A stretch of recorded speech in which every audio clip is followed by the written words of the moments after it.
हाय, hello, नमस्कार सगळ्यांना. कसे आहात तुम्ही सगळे? आय होप की तुम्ही सगळे खूप आनंदी असताल, हेल्दी असताल आणि तुम्हा सर्वांना मकर संक्रांतीच्या खूप खूप शुभेच्छा.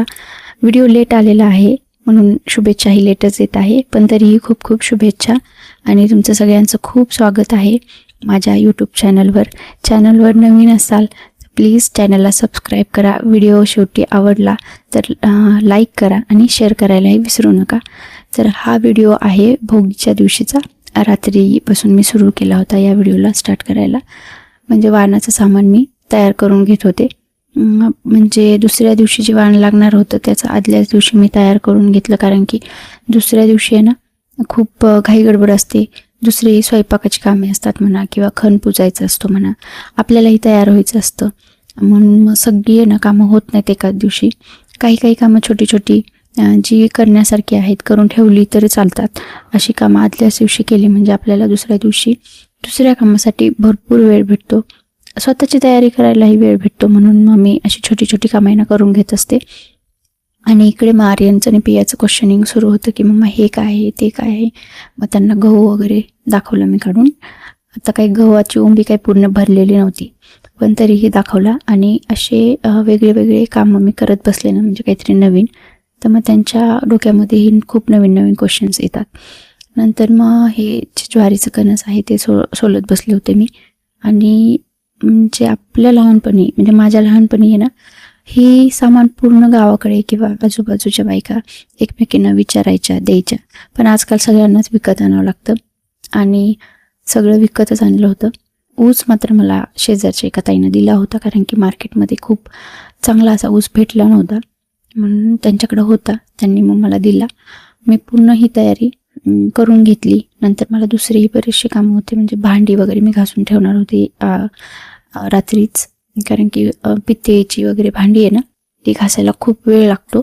आणि त्याला मग त्या दिवशी जर आपण टाईम दिला तेवढा या भांड्यांना वगैरे ना, तर मग बराचसा टाईम जातो म्हणून.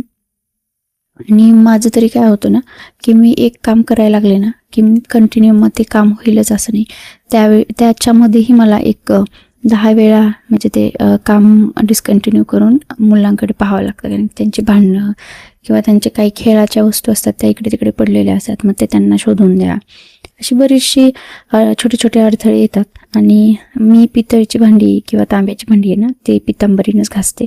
आणखी दुसरी पावडर म्हणजे भैया पावडर मी मध्ये वापरत होते, पण त्यानं ना मला असं वाटत होतं की पितळेची आणि याची तांब्याची भांडी आहेत ना ती खूप अशी लाल पडल्यासारखी वाटत होती. म्हणून मग मी ती परत अजून पितांबरीवरच आले आणि त्यानेच भांडी छान निघतात. पियाचं इकडे जेवण झालं होतं म्हणून मी हँडवॉश वगैरे केलं आणि तिचं जेवण केलं होतं, म्हणजे मला जवळ बसायची गरज नाही पडली. नाही तर मग कधी काय होतं ना की मम्मा तू जवळ बस किंवा कधी तूच भरव असं म्हणतात, पण आज तिचं छान जेवण केलं होतं. भांडी वगैरे मस्त मी घासून घेतली अशी माझी, आणि पुसून वगैरेही ठेवली, कारण की या भांड्यांना तुम्हाला माहिती आहे की फक्त घासून आणि धुवून चालत नाही. तर ती व्यवस्थित कोरडी करून ठेवली तरच छान दिसतात, नाहीतर मग त्याच्यावर पाण्याचे लाल लाल डाग पडतात आणि ते खूप विचित्र दिसतं. आता ही दररोजची जी ताटं आहेत माझी यूजमधली, त्याला मी थोडा वेळ पितांबरी लावून ठेवते आणि मग थोड्या वेळानं घासते. म्हणजे खूप म्हणजे जोर लावायची गरज असते ना घासताना, किंवा खूप वेळ घासत बसायची गरज नाही पडत. मग जी रोजची वापरातली भांडी नाही ती पटकन वगैरे निघून जातात. आणि ही अशी छोटी छोटी कामं करून ठेवली ना, म्हणजे कोणत्याही पूजेला मी काय करते, जर उद्या पूजा येतात रात्री किंवा दुपारी वगैरे भांडी वगैरे घासून ठेवते, म्हणजे त्या दिवशीचा तो कामाचा व्याप आहे ना तो खूप कमी होतो. आपल्याला वेळ पण फार भेटतो, म्हणजे स्वतःला तयार होण्यासाठी म्हणा, किंवा मग ते जे मेन काम आहे ना त्या कामामध्ये वेळ देण्यासाठी आपल्याला जो वेळ भेटतो ना, आणि आपली मेन म्हणजे घाई होत नाही. नाहीतर मग खूप घाई होते, हे पण करायचं ते पण करायचं म्हटलं ना की मग एकही काम व्यवस्थित होत नाही. म्हणून मी ही अशी छोटी छोटी कामं आहे ना ती आधीच करून ठेवत असते. नंतर मला मेहंदी वगैरे पण लावायची होती. आता मेहंदी काही खूप नव्हती लावणार मी, एकाच हातावर थोडीशी पण लावणार होते, आणि की आता एवढा मोठा सण म्हटल्यावर, आणि हे म्हणजे संक्रांत म्हणा, दिवाळी म्हणा, हे मोठमोठे सण आहेत आणि ते चांगले एन्जॉय करायला पाहिजेत. म्हणून मेहंदी वगैरे पण काढणार होते. थोडीशी पियाने काय भोगीच्या म्हणजे आदल्या दिवशीच तिनं काढलेली होती, म्हणून तिला काही काढणार नव्हते. ते एक काम माझं खूप हलकं झालेलं होतं, नाहीतर मग तिलाच वेळ द्यावा लागतो, म्हणजे तिचंच करत बसावं लागतं. तर साडी वगैरे पण काढून ठेवायची होती, ते पण काम करायचे होते. तर भरपूर कामाची लिस्ट होती. मग इकडे मी हे खण वगैरे पण धुवून ठेवले होते, कारण की धूळ वगैरे असते रस्त्यावर म्हणून. हे वाण वगैरे पण छान तयार झालेलं होतं. भांडी पण मस्त पुसून वगैरे अशी छान लखलख दिसत होती. तर सगळं मग हे छोटे छोटे कामं तयार करून ठेवले. आणि छोटे छोटे म्हणता म्हणता याला खूप टाईम लागतो. आता हा व्हिडिओ मी दुसऱ्या दिवशी कंटिन्यू केलेला आहे. तर इकडं एकादशी वगैरे होती आणि त्यामुळे बालकृष्ण आणि जे आपले विठ्ठल रुक्मिणी आहेत त्यांना आर्यांनी अभिषेक केला, त्यालाच करायला लावला मी. असे छोटे छोटे मी काम त्यांना सांगत असते. मग असं छान करून घेतलं. आणि आज षटतिला एकादशी होती, म्हणजे आज 6 प्रकारे तिळाचा वापर आपल्याला करायचा असतो. मग ते अंघोळ म्हणा, दान म्हणा, नैवेद्यामध्ये म्हणा, किंवा मग कोणत्याही गोष्टीमध्ये, म्हणजे गाईला वगैरे नैवेद्य चालण्यासाठी पण तिळाचा उपयोग. पण आज जो तीळ आहे तो वापरू शकतो एकादशीला आपण. पण दुसऱ्या म्हणजे नैवेद्य वगैरे पुरणपोळीचा वगैरे काही एकादशीला चालत नाही, म्हणून मग तिळगुळ किंवा मग जे आपले उपवासाचे पदार्थ आहेत तेच मी नैवेद्यामध्ये ठेवलेले होते. आणि मग आपली जी रोजची देवपूजा झाली माझी, त्यानंतर मग मी खण पूजायला सुरू केली. आमच्याकडे आम्ही तुळशीजवळ पुजतो खण, किंवा जे सुगड म्हणतात बऱ्याच ठिकाणी ते, म्हणून मग मी इकडे गॅलरीमध्येच ठेवलं होतं, म्हणजे पूजा करून घेतली होती. तर हा दिवा आहे ना, दिवा लावण्यासाठी हे तुळशीचं माझं सेपरेट आहे, म्हणजे दिवा विझत नाही. तर आता सकाळी दिवा लावलेला संध्याकाळपर्यंत तो राहतो, आणि माझाही राहिलेला होता. आणि मग इकडे छान अशी माझ्याकडे मोठी विठ्ठल रुक्मिणीची मूर्ती आहे ना, ती ठेवली होती मी. त्याला मस्त हे वस्त्र वगैरे मी घरीच तयार केले होते, म्हणजे घरीच केले होते मी, ते घालून घेतले. आणि मग आपली जी कोणतीही पूजा असते ती दिवा लावून गणपतीची स्थापना करून वगैरे होती, तशीच पूजा करून घेतली. सुगड वगैरे जे खण वगैरे आहेत तेही पूजून घेतले. आणि म्हणजे रुक्मिणीची ओटी वगैरे आहे ती आज भरायची असते, तर रुक्मिणीची ओटी वगैरे भरून घेतली. म्हणजे त्यामध्ये पीस, एक ब्लाऊज पीस, आणि जे दुसरं बाकीचं ओटीचं सामान आहे ना, खारी, खोबरं, जे पण आपण ओटीला घेतो ते पूर्ण घेतलं, बांगड्या वगैरे. आणि त्याने मस्त रुक्मिणीची ओटी वगैरे पण मी भरून घेतली होती आधीच. आणि जे मंदिरामध्ये मी जाणार होते ना, तिकडे मी एक ओटी घेऊन जाणार होते, म्हणजे ती तर घेऊनच जात असते मी, माझी मम्मी वगैरे ते घेऊन जायची. म्हणून मग आमच्या आई वगैरे पण आहे ना, म्हणजे माझी सासूबाई वगैरे त्याही घेऊन जातात, त्यामुळे मग मला तेवढं माहीत होतं, मग मी घेऊन जात असते. गेल्या वर्षी मला एवढं काही माहीत नव्हतं, म्हणजे विसरले होते, कारण की गेल्या वर्षी मी फर्स्ट टाईमच एकटीनं केली होती संक्रांत. नाहीतर मग मम्मी किंवा आईकडेच म्हणजे सासरीच मी करायची, पण गेल्या वर्षी मी गेलेले नव्हते, म्हणून ते काही माझ्या लक्षात राहिलं नव्हतं, विसरले होते मी. पण यावेळी मी आवर्जून म्हणजे लक्ष करून ओटी वगैरे आधीच काढून ठेवली होती, मंदिरात घेऊन जायची. आणि इकडे पण भरून घेतली होती. विठ्ठलाला देखील मी काय केलं, गमजा आणि टोपी टॉवेल जो म्हणतो ना आपण, ते अर्पण केलं. आणि नंतर मग हे असे छान खण वगैरे पूजायला सुरू केली. सगळ्यात आधी हळदी कुंकू वगैरे लावून घेतलं. याच्यामध्ये सामान वगैरे जे वाणाचं सामान आहे ना ते भरून घेतलं, हळदी कुंकू लावून घेतलं, तीळ वगैरे वाहिले सगळ्याच्या आपल्या खणामध्ये, आणि पूजेला अक्षदा वगैरे म्हणून.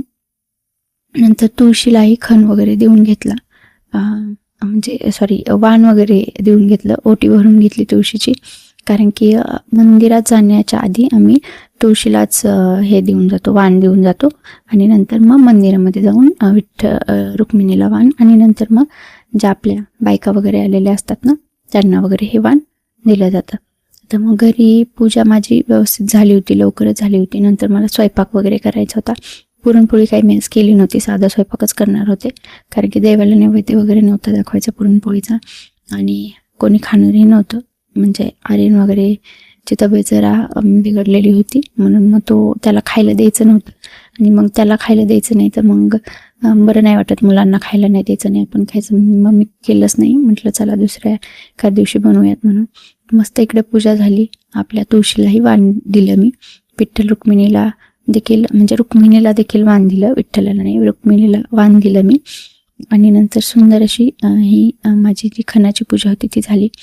तर तुमच्या इकडे हे अशीच करतात का, किंवा संक्रांतीच्या दिवशी करतात की भोगीच्या दिवशी? कारण की बऱ्याच ठिकाणी भोगीच्या दिवशी ही पूजा करतात. मी म्हणजे ऐकलंय, बऱ्याच ठिकाणी पाहिलंय देखील. तर ही पूजा तुम्हाला कशी वाटली ते कमेंट्समध्ये नक्की सांगा. काही चुकलंय का, किंवा अशीच करतात का पूजा, हेही सांगा. कारण की कसं ना, नवीन म्हणजे नवीन नाही आहे, मी लग्न होऊन माझे बरेच दिवस झालेले आहेत, पण एकटीच आत्ता सगळे सण सुरू केलेत मी करायला. तर काही चुकतंय का हेही सांगा कमेंट्समध्ये. आणि पूजा आवडली असेल तर लाईक मात्र नक्की करा. त्यानंतर मग स्वयंपाक वगैरे झाला माझा, आणि आम्ही ह्याला मंदिरामध्ये गेलो. तर मंदिरामध्ये जायच्या आधी मी माझं ताट वगैरे जे आहे ना ते व्यवस्थित भरून घेतलं होतं. म्हणजे ताटामध्ये हळदी कुंकू, वाणाचं सामान, आणि जे म्हणजे म्हणजे ज्या वस्तू वगैरे देतो ना आपण, तेही आम्ही रुक्मिणीला देतो. म्हणजे स्टार्टिंग तिथूनच करतो. तर मी घरच्या रुक्मिणीलाही दिलं होतं, तिकडेही घेऊन गेले होते ओटी वगैरे, वाण वगैरे. त्यानंतर जे फुलं वगैरे, तर हे असं ताट छान तयार केलं होतं मी. कसं वाटलं तुम्हाला ताट? याच्यामध्ये काही कमी आहे का तेही कमेंट्समध्ये नक्की सांगा. त्यानंतर मग आम्ही खाली मंदिरात गेलो. सोसायटीमध्येच मंदिर होतं आहे, म्हणून काही खूप लांब जायची गरज नव्हती पडली. तर मग मस्त असं पहिलं तुळशीला वगैरे हळदी कुंकू देऊन वाण वगैरे दिलं, आणि नंतर मंदिरामध्ये तर खूप काही गर्दी नव्हती, पण बायका यायला सुरू झाल्या होत्या. तर मग थोडं 1-5 मिनटं थांबले. नंतर मस्त असं मंदिरामध्ये पूजा वगैरे करून घेतली. नंतर मग ज्या बायका आलेल्या होत्या ना, त्यांनाही छान वाण वगैरे दिलं, हळदी कुंकू वगैरे लावून घेऊन एकमेकींना.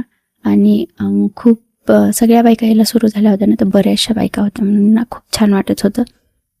नाही तर मग 1-2 जणी आहेत किंवा भरपूर जणी नसल्या ना, मग थोडंसं सण असल्यासारखं वाटत नाही. पण यावेळी ना दुपारीच्या नंतर मुहूर्त होतं ना, म्हणून मग खूप साऱ्या बायका होत्या आणि छान वाटत होतं. मस्तपैकी आम्ही एकमेकींना वाण दिलं.